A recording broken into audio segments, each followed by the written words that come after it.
suis Eric Weiss, je dirige le service de formation continue et d'alternance pour l'Université Savoie-Mont-Blanc. Alors l'alternance, c'est une forme pédagogique un petit peu particulière qui consiste pour un étudiant qui devient donc un alternant salarié d'une entreprise à aller, on va dire, 1 semaine sur 2 ou 2 semaines sur 3 parfois en entreprise, travailler comme un salarié classique. Donc finalement, on a une partie de l'année à la fac et puis une partie de l'année en entreprise. Alors la formation sans alternance, nous on la qualifie de formation dite initiale et on passe donc plus de temps en formation au sens académique du terme qu'en entreprise où on est là-bas pour faire quelques stages. Là c'est un peu l'inverse, on va être énormément en entreprise et on apprend en entreprise et puis on est un petit peu moins en formation. Au final, le diplôme reste le même. On a 72 aujourd'hui formations ouvertes à l'alternance. Donc c'est à peu près toutes les disciplines qu'on puisse imaginer à l'université. Cela veut dire que vous pouvez faire de l'alternance à Bac+1, à Bac+2, à Bac+3, 4 ou 5, parfois en commençant au Bac+1 jusqu'au Bac+5, le tout en alternance. C'est vraiment une particularité de l'Université Savoie-Mont-Blanc. On a mis l'accent sur le développement de l'alternance. Et aujourd'hui, ça pèse à peu près 1500 jeunes qui ont un contrat d'alternance chaque année.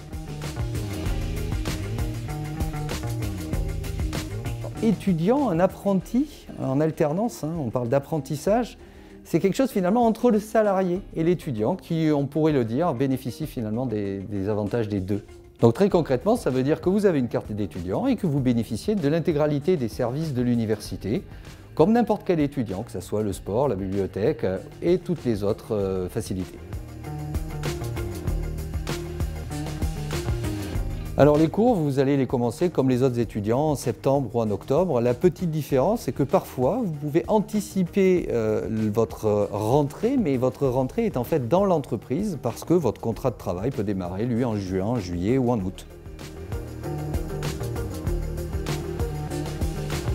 Vous n'aurez pas les mêmes vacances que les autres étudiants, vous aurez les 5 semaines de congés payés, plus un peu plus si votre convention collective le précise, par exemple. Comme un salarié. Donc vous aurez les mêmes vacances qu'un salarié. La bonne nouvelle, c'est qu'elles sont payées aussi. Alors tout dépend de l'entreprise que vous allez intégrer, tout dépend également de votre âge et de votre niveau de diplôme. Sans rentrer dans les détails, on va dire que les rémunérations nettes oscillent entre 750-800 € et 1100-1200 €. Stage et alternance, ce n'est pas pareil, ne serait-ce que parce que quand vous êtes alternant, vous êtes considéré comme un salarié en activité. Lorsque vous êtes stagiaire, ce qui juridiquement ne confère pas tout à fait les mêmes droits. Et notamment, un stage peut être rompu rapidement, alors qu'une alternance correspond à un contrat à durée déterminée, comme n'importe quel contrat de travail. Alors, à quel moment de l'année est-ce qu'on doit chercher une alternance ? Je dirais le plus tôt possible, ça c'est un premier élément, qui n'est pas vraiment une réponse, mais c'est un élément important. Cela dépend ensuite du secteur d'activité et de la taille des entreprises. Les grandes entreprises ont plutôt tendance à recruter assez tôt. Assez tôt, ça veut dire à partir de janvier, février, mars, les processus de recrutement sont en route. Les plus petites entreprises démarrent en général un petit peu plus tard le recrutement et parfois même certains contrats peuvent se signer tout simplement en septembre. Pratiquement tous ceux qui cherchent sérieusement finissent par trouver. Il faut savoir que les entreprises recherchent elles aussi. Et puis, il y a énormément d'actions qu'on entreprend, nous, à l'université. Alors, université au sens large, avec ses partenaires, avec le club des entreprises, avec les CFA partenaires, avec le service de formation continue. Tout cet écosystème se mobilise pour vous aider, notamment par le job dating de l'alternance qui, rien que l'année dernière, a frisé les 2000 rendez-vous casés pour le compte des jeunes qui cherchaient une alternance.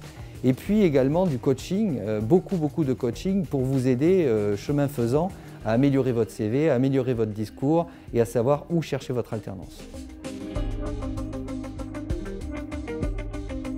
On peut faire une alternance dans n'importe quel type de structure. Alors évidemment, les gens pensent d'abord aux entreprises, au sens premier du terme, mais en réalité, vous pouvez faire une alternance dans une association à but non lucratif, Vous pouvez faire votre alternance dans une mairie, une collectivité territoriale ou tout simplement une administration publique, y compris à l'université, nous avons quelques alternants.